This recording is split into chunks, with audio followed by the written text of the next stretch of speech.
I want to think a little more about what things I want to do for sure, and when those might come in the semester, and at least kind of get a tentative schedule laid out of the big picture stuff.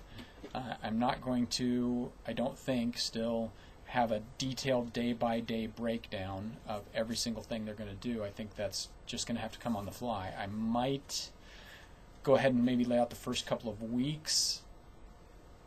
I'm not sure. That's hard to figure out. The trick is, there are many tricks.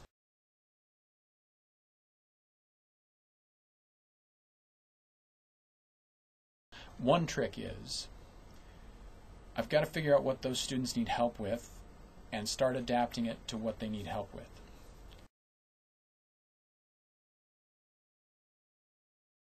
How do you get there?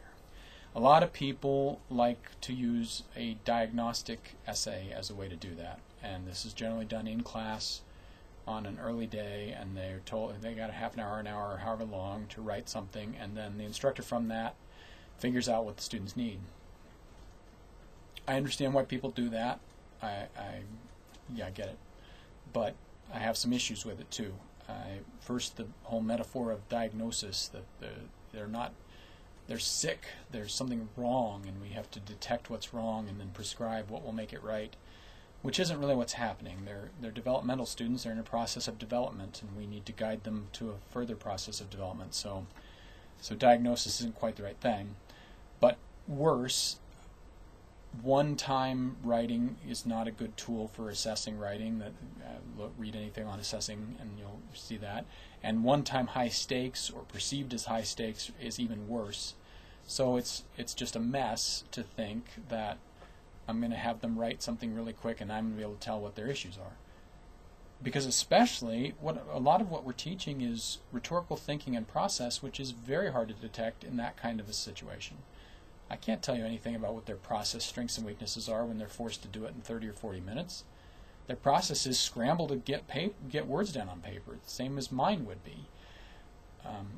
I can't tell you how good they are at revising. They don't have time to revise. Many of them are going to be very lucky to have completed a draft in that amount of time. So, and I don't know that it's terribly meaningful even to say, well, look, they appear to have a pattern of this kind of grammatical problem. They haven't had a chance to use any resources or anything.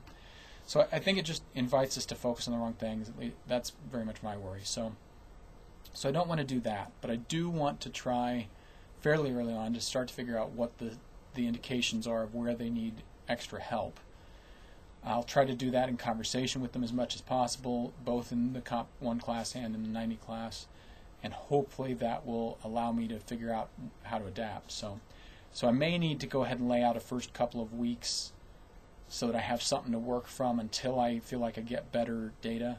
But even that, I'm a little afraid to do, because I'm afraid I'll then feel like I'm stuck with that and I don't adapt quickly enough. And I may do better to maybe just have a rough note jotted for me and not for them, and then figure out each day, okay, here's what's the next step, and let's establish that. So once I've thought about that a little more, and at least thought of where the broad bits of the schedule are, when am I going to try to have them do that group project, how often are they doing reading responses or other discussion board posts, and what might those be, then that may help me clean up this document. I briefly want to mention the other documents that I've attached. I'm intending to attach the current draft of the 90 syllabus in case anybody wants to see that, but also a couple of very early drafts of pledges. Of course, when I have more finished versions of all these documents, I will put them on the iDrive, Larry. As I was thinking about this class, I thought about, and I'm thinking about those 12 students, and I'm thinking about how panicked I'm going to be about how many of them will pass, because that's going to get figured in as our measure of whether this is succeeding. And that's worrisome, because I don't have control over whether they pass. I have influence, but they decide what they do, which is as it should be, but then the program will get assessed based on what they do. And I thought, well, what I want them to do is just to give it a real honest effort, and to really try, and to start from the start, commit themselves to giving it a good shot, because that then gives us a chance of getting them through. And I started imagining this idea of some kind of a pledge that they would sign that says, I'm going to try to turn in every assignment, and I'm going to give this class enough time that I'll be able to do it, and that sort of thing.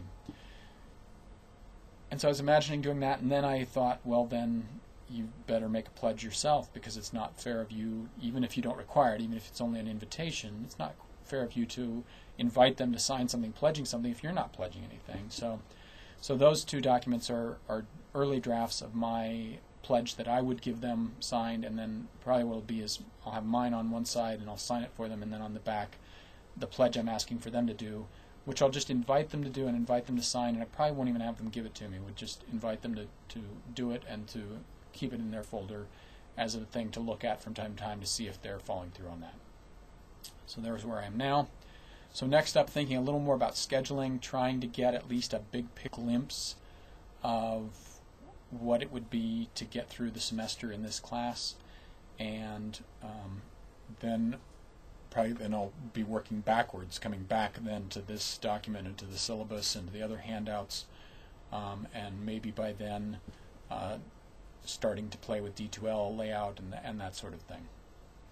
So until next time, Carl Garrett signing off.